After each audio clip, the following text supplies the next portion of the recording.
Fala pessoal, pessoal chegando aí, ó, Além Porto, grande abraço querido, muito bom, o pessoal tá chegando aí, a gente tá começando esse projeto chamado Papo Reto, onde a gente vai ter oportunidade de conversar com alguns amigos queridos, pastores, pessoas com quem eu aprendo, pessoas que me ensinam muito e que eu quero que vocês também tenham a oportunidade de ter um tempo com eles, de poder conversar com eles. Reverendo Augusto já está na área, vou adicioná-lo já aqui à conversa, sem enrolação. Vai ser um prazer estar aqui com ele. Vamos lá.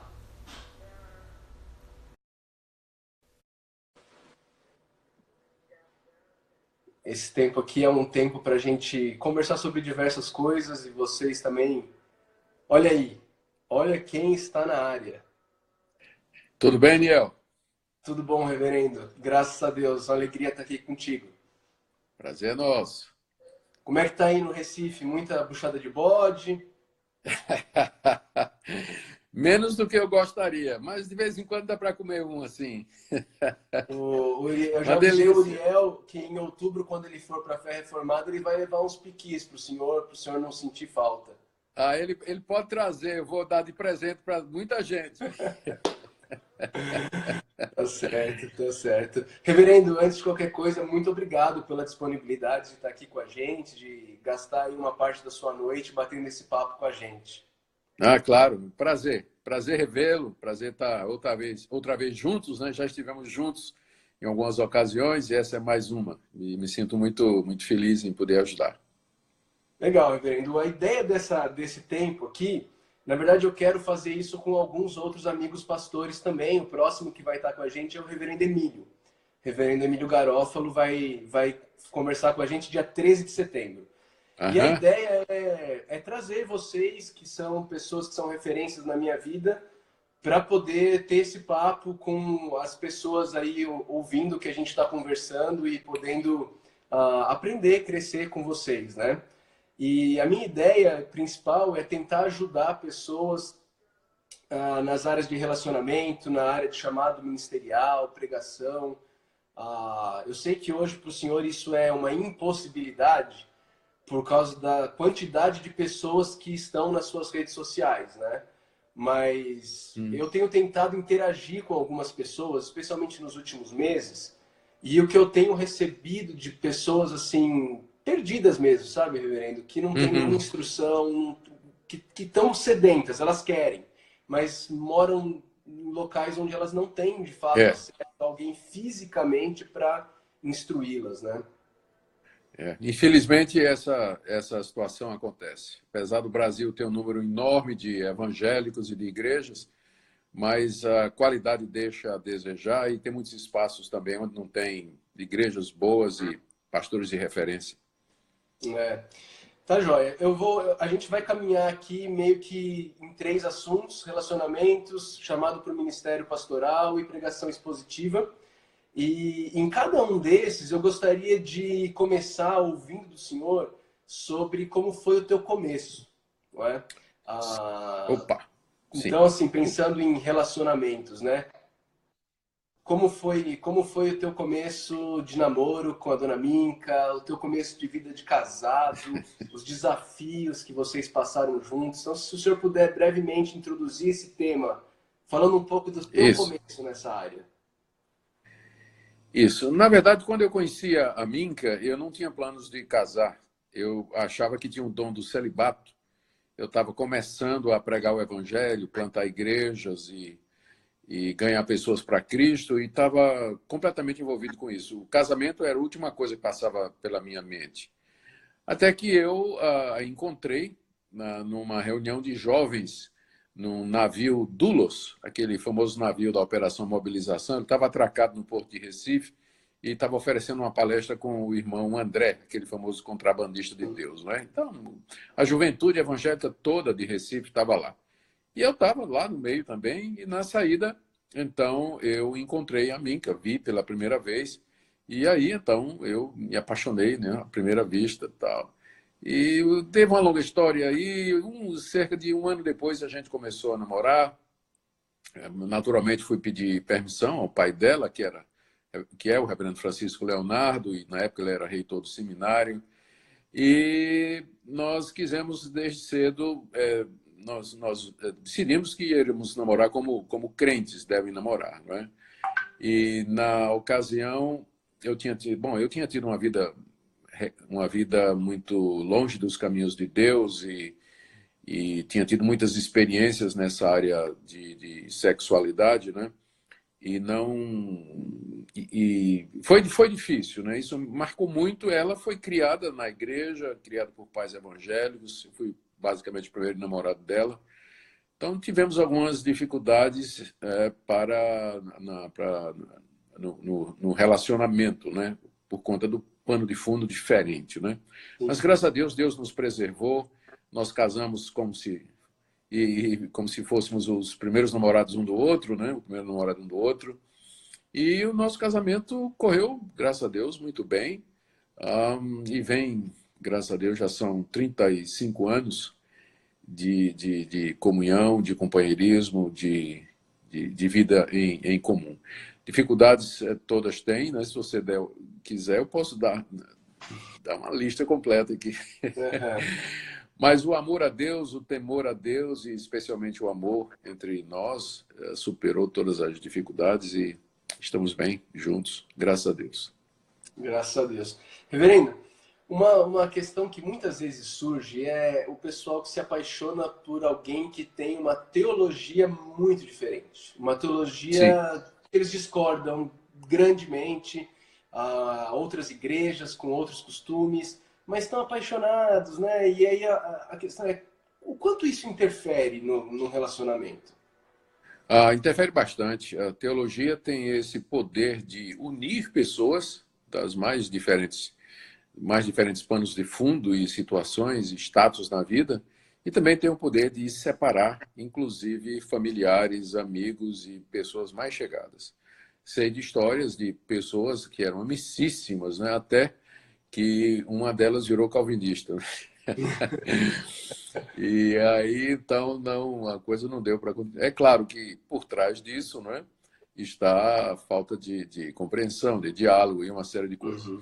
Mas no casamento, essa questão teológica, ela acaba sendo um motivo de preocupação, porque se as pessoas têm entendimentos diferentes, muito diferentes com relação a algumas questões centrais da vida, por conta das teologias diferentes que elas abraçam, isso vai refletir na maneira como eles vão criar os filhos, a igreja que eles vão querer frequentar, a maneira como eles vão lidar com o dinheiro, com o sexo. Então, a teologia influencia bastante. Deixa eu desligar aqui, o laptop está pitando aqui direto. Deixa eu dar um basta nele aqui. Pronto. Então, a teologia influencia bastante todas as áreas da vida, né? Todas as áreas. Então, eu quase que, quando eu vejo os problemas já começam no namoro, né? Já começa no namoro, o pessoal pensa que quando casa vai melhorar, mas não melhora, não. Uhum. Então, a melhor coisa é ter um entendimento de consenso a respeito dessas questões, porque se deixar para resolver no casamento, vai ficar, na verdade, para mim, pior. É melhor resolver Uhum. agora. Verdade. É interessante isso também, reverendo, pensando sobre essas diferenças teológicas, né? Fugindo um pouco do tema relacionamentos, Hum, mas muita gente procura a gente e fala assim: eu não creio mais da mesma forma que a minha igreja local, mas meus amigos estão lá e tudo mais. O senhor concordaria comigo de que o relacionamento na igreja local ele também é uma aliança teológica? E que se eu não tenho mais condições de estar aliançado teologicamente com aquela igreja local, o uhum. mais honesto a fazer seria eu não ser mais parte daquela igreja local. É verdade, Daniel. E eu acho que é importante para a gente pensar claramente sobre esse assunto, primeiro fazer uma definição de quais seriam os limites até onde eu poderia ir. Uhum. Porque nem todo mundo vai concordar o tempo todo com o que a sua igreja faz. E há coisas que a igreja faz, ou que são práticas, é a cultura de uma determinada igreja, e que elas realmente não interferem, né? na minha fé, não interfere na minha crença. E eu poderia, então, ter uma certa tolerância, né? Ter uma certa tolerância e conviver, apesar de eu discordar, por exemplo, do estilo de música que é cantado no culto, ou, enfim, de qualquer outra coisa assim que é mais secundária.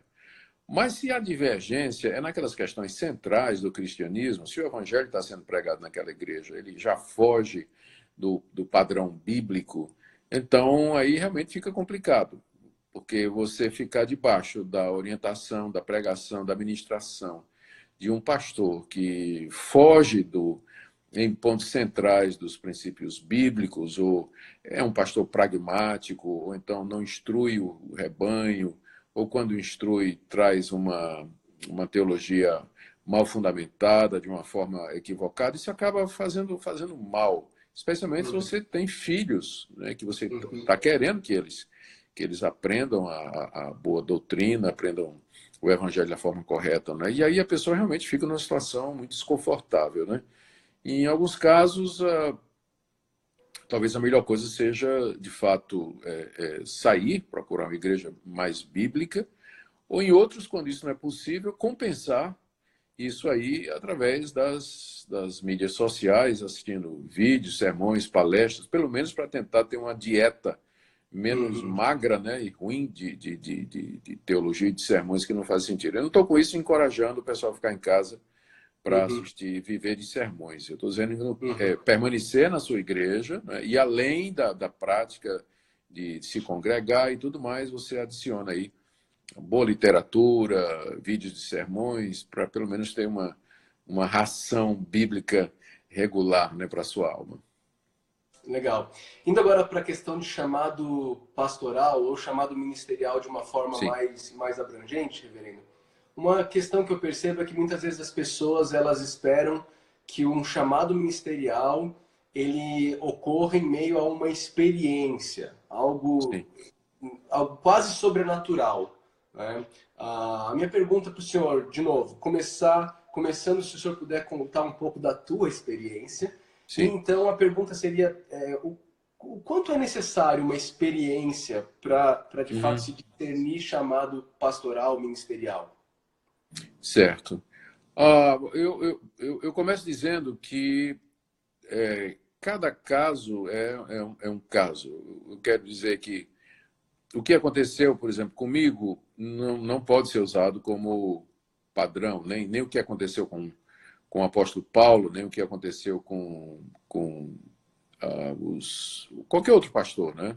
Porque parece que Deus usa meios diferentes para deixar clara a sua vontade com relação às pessoas que ele deseja usar como ministros do Evangelho, como pregadores do Evangelho. Então, há histórias e há experiências diversas. No meu caso, o meu chamado, né, por assim dizer, ele se deu por ocasião da minha conversão. Foi conversão e chamado ao mesmo tempo. A minha conversão foi bastante radical. Eu vivi uma vida muito longe de Deus. Só um minutinho. Saúde. Saúde, reverendo. Saúde. Meio gripado aqui. Então, eu tinha vivido uma vida longe de Deus, né? Já até mencionei isso numa questão anterior. E minha conversão foi abrupta. Foi numa noite de setembro de 1977. Eu lembro exatamente o dia, a hora, o momento em que meu coração foi mudado pelo poder de Deus e eu me tornei uma nova criatura. E a partir daquela experiência de conversão, que foi tão marcante em minha vida, eu não me via fazendo outra coisa senão anunciando o evangelho para outras pessoas. Então, ainda tentei terminar meu curso universitário, já era o meu segundo curso universitário, tentei terminar, mas não tinha mais ânimo, disposição, eu só queria ler a Bíblia, pregar o evangelho, conversar com as pessoas. E aí, gradativamente, foi se formando, né, a certeza de que era isso mesmo que Deus queria que eu fizesse. E não levou muito tempo, eu estava no seminário me preparando para o ministério pastoral. Então, a minha conversão foi uma experiência associada o meu chamado, aliás, ele foi uma experiência associada à minha conversão. E em outros casos, as pessoas elas descobrem, né, essa vocação através do reconhecimento da igreja.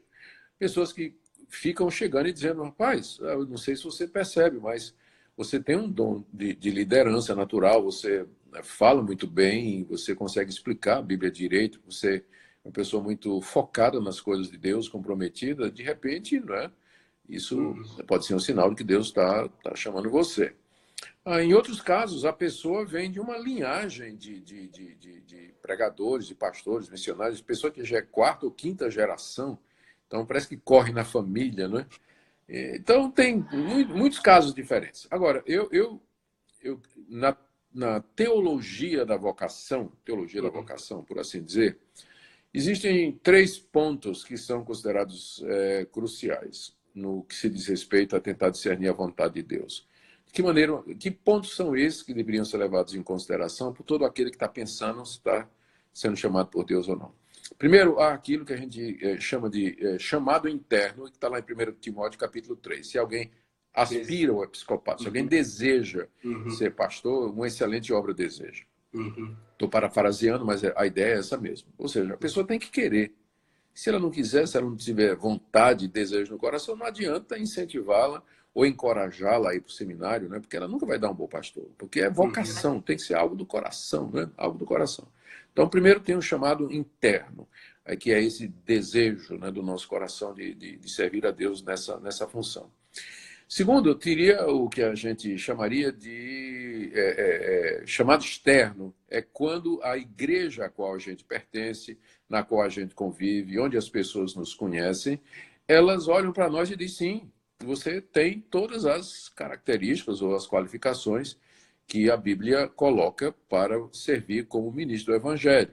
Então, as pessoas percebem o nosso chamado. Pode acontecer que alguém se julgue chamado por Deus, mas ela passa 5 anos na igreja e ninguém nunca chegou para ela e dizer, rapaz, você já pensou em você podia ser pastor, missionário, alguma coisa? Né? Então, alguma coisa está errada, porque o chamado interno ele tem que bater com o externo, né? Tem que ter essas 2 combinações.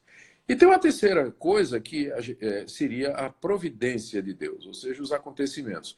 Às vezes a pessoa se sente chamada, tem um desejo, a igreja, os amigos, os irmãos, né, reconhecem que ele tem as qualificações e os dons necessários, mas as circunstâncias são contrárias. A pessoa, por exemplo, é arrimo de família.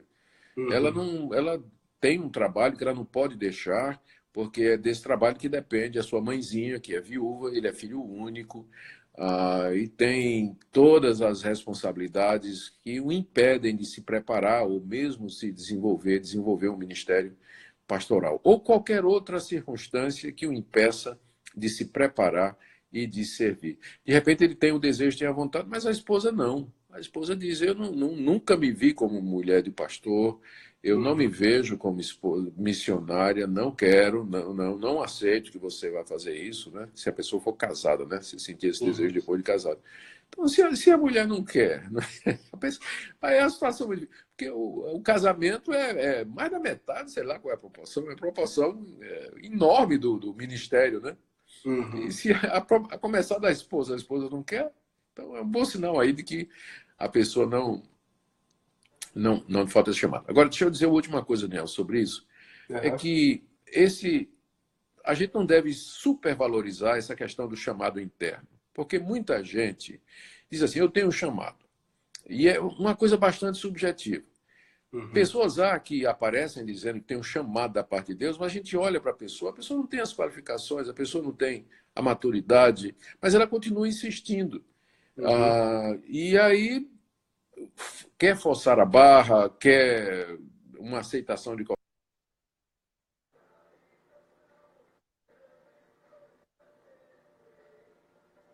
E não dá certo. Ela passa de igreja em igreja, quebra as igrejas, fecha a igreja, tem gente que é conhecido por isso. E no final, a gente tenta ajudar a pessoa e dizer, olha, rapaz, está na cara que você não é pastor, por onde você passou, você só deu problema, foi difícil, não deu certo. Vai servir de outra maneira, vai servir a Deus de outra maneira. Não, mas eu tenho um chamado no meu coração. Entende o que eu quero dizer? Então, a gente não deve colocar esse chamado interno acima das outras evidências. Tem que ser um pacote.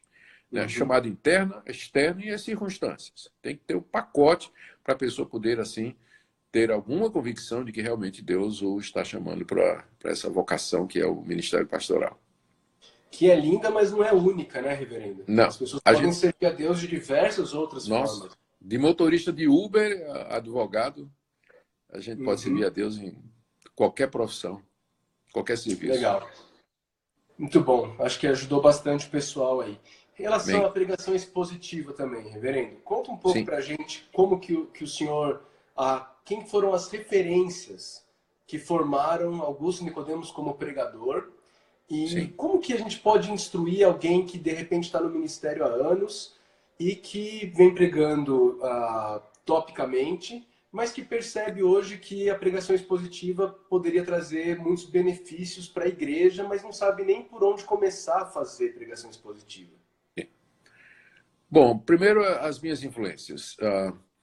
Apesar de todo o respeito que eu devo ao meu professor de pregação no seminário, já falecido, um homem de Deus, reverendo Otton Gonais Dourado, não foi com ele que eu aprendi a pregar expositivamente. Na minha época, a pregação era tópica. Era o famoso Uhum, sermãozinho de 3 pontos presbiterianos, uhum, onde o texto aparecia só como dando a direção geral do sermão e o pregador construía 3 pontos a partir daquele tema ali, depois terminava com a aplicação. Mas foi durante o seminário que eu tomei contato com o trabalho do Dr. Russell Shedd. uhum. Comecei a ouvir o Dr. Russell Shedd. Comecei a ler. Batista, né, reverendo? Que coisa, hein? O senhor tem muita influência batista, hein? Shedd foi uma influência muito positiva na minha vida com relação a isso. Por incrível que pareça, você não... eu li um livro, um comentário de 1 aos Coríntios, capítulo aos 1 aos Coríntios, escrito por um pregador pentecostal da linha da batalha espiritual, mas porque ele tinha tido um treinamento numa denominação histórica, o comentário dele em 1 aos Coríntios era um comentário que era baseado em pregações que ele fez. E eu li o comentário e eu fiquei impressionado como ele conseguia expor 1 aos Coríntios homileticamente. Parecia mesmo que ele estava pregando, expondo o texto. Então, esse comentário, ele fez uma diferença fundamental na minha maneira de olhar a pregação. Além disso, teve também, eu tenho aqui que mencionar um colega de seminário que eu tive, que o nome dele é Rubens Pires. O Rubens Pires foi, acho que talvez, a pessoa que mais me encorajou a pregar expositivamente. Porque ele pregava expositivamente, ele pregava muito bem, pregava muito bem.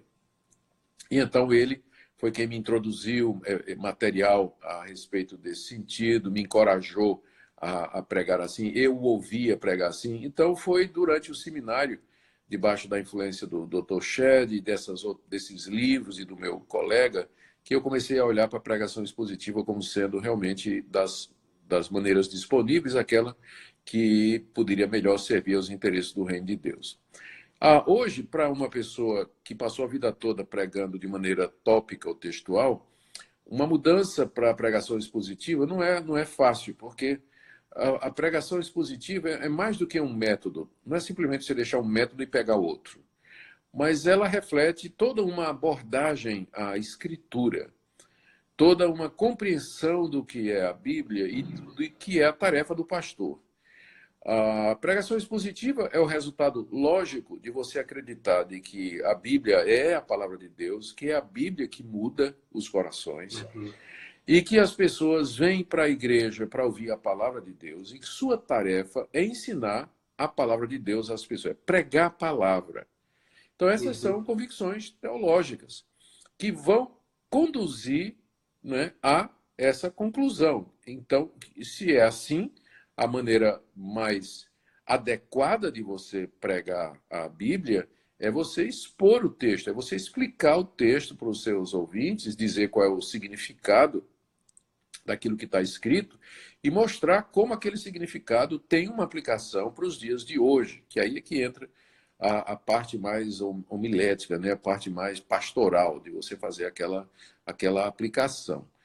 Então, eu não estou dizendo que é impossível, quem nunca fez, já por muitos anos, Uhum. não fazer. Mas é que é mais do que uma mudança de método, substituir um método pelo outro. A pessoa tem que rever a sua teologia, a sua abordagem às escrituras, seu próprio papel como pastor. Ele não está ali para entreter o rebanho, contar a história, deixar todo mundo feliz, satisfeito. Ele está lá para ensinar a Bíblia.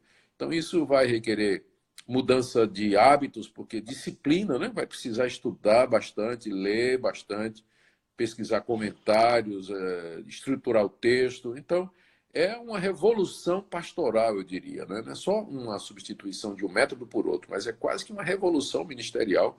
Uma pessoa que passou a vida toda pregando de maneira tópica e textual, de repente ele querer mudar para pregação expositiva. Mas isso é bastante saudável, né? Ótimo, né? A gente vê pessoas querendo fazer isso. E Uhum. eu estou feliz em ver o avanço do interesse pela pregação expositiva no Brasil, que é muito grande. Uhum. Na verdade, acho que essa geração, talvez a minha geração, reverendo, seja uma geração de privilegiados, não é? Porque se eu olho para trás, ou para a geração que veio antes da minha, pregação expositiva era algo extremamente raro. Sim, Não sim. se achava fácil, não era falado sobre isso. Mesmo no seminário, eu tive algumas influências de pregação expositiva e eu fiz seminário não tem tanto tempo assim, 2002 a Uhum, 2006, mas não era muito. Por exemplo, entender a Bíblia como ela toda apontando para Cristo, uma pregação uhum, cristocêntrica e tudo mais, eu acho que isso é muito, muito novo, essa centralidade do sim, Evangelho, e essa geração nossa é uma geração privilegiada mesmo, né? verdade. Graças a Deus por isso. E à medida que Legal. pregação expositiva ela é adotada, né, e mais pessoas pregam, ela tende a puxar a teologia mais para a Bíblia, né, que tende a trazer as questões da igreja mais para a Escritura, resgata a centralidade da Escritura, o que é bastante saudável. Então, Sim. só temos a ganhar com esse movimento aí crescente de pregação expositiva. Legal. Faz bem para todas as denominações. Para todas as denominações. É. Mas o senhor sabe, o senhor já me contou que o senhor foi batizado na Igreja Batista, não é verdade? Foi. Esse é um episódio que eu não narro com muita frequência, não, mas é verdadeiro. Eu fui Agora o senhor está criado me na. falando, o senhor está me falando que a maior influência da sua pregação expositiva é de um batista. Então eu E a não minha. preciso ficar tão preocupado assim das minhas Não. influências virem da Igreja Presbiteriana. Tá tudo Não, bem. e minha maior influência teológica no início da minha vida foi de outro batista, que foi Spurgeon. Olha aí. Excelente. Então a gente está trocando aqui. Eu bebendo dos presbiterianos e o senhor bebendo dos batistas. Tá tudo certo. Mas a gente tem que ver que existe alguma coisa aí que está transcendendo as linhas denominacionais, não é? Que é Uhum, o compromisso com a fé reformada, a fé bíblica, não é? Que aí uhum, une batistas, presbiterianos, congregacionais, uhum, pentecostais, não é? Que aprenderam a amar a teologia reformada e isso uhum. nos une mais do que os limites das nossas denominações. Né? Eu tenho muito apreço. Aliás, eu diria que hoje os meus melhores amigos, eles são batistas. Os meus melhores companheiros são batistas de linha reformada, né?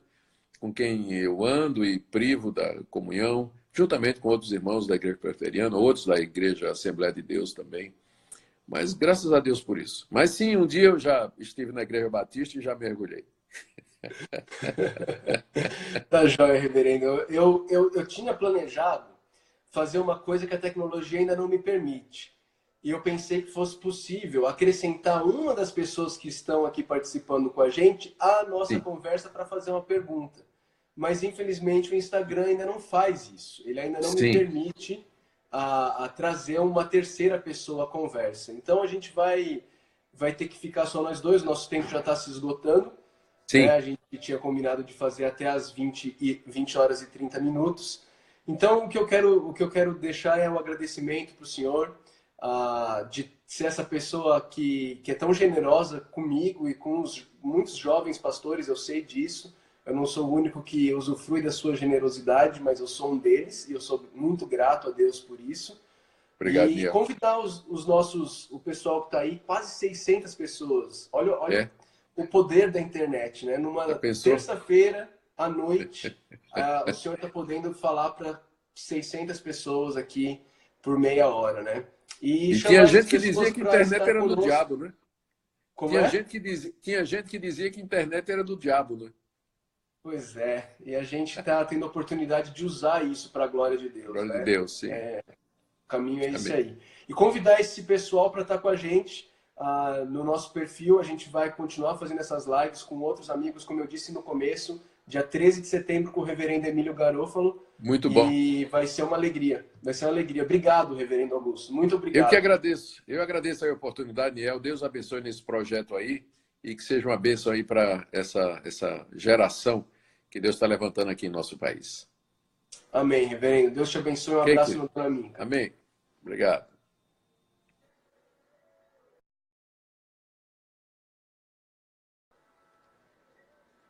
Pessoal, muito obrigado. A gente vai encerrar por aqui a nossa live, mas como eu disse, dia 13 de setembro com o reverendo Emílio Garofalo. Fica atento, segue aí o nosso perfil e vem participar com a gente. Com o reverendo Emílio a gente vai poder ter um tempo um pouco maior de participação e talvez trazer aí as perguntas de vocês também. Enquanto isso, vocês podem mandar em direct e a gente vai tentando colocar, tá bom? Deus te abençoe, um grande abraço. Esse foi o Papo Reto com Felipe Niel.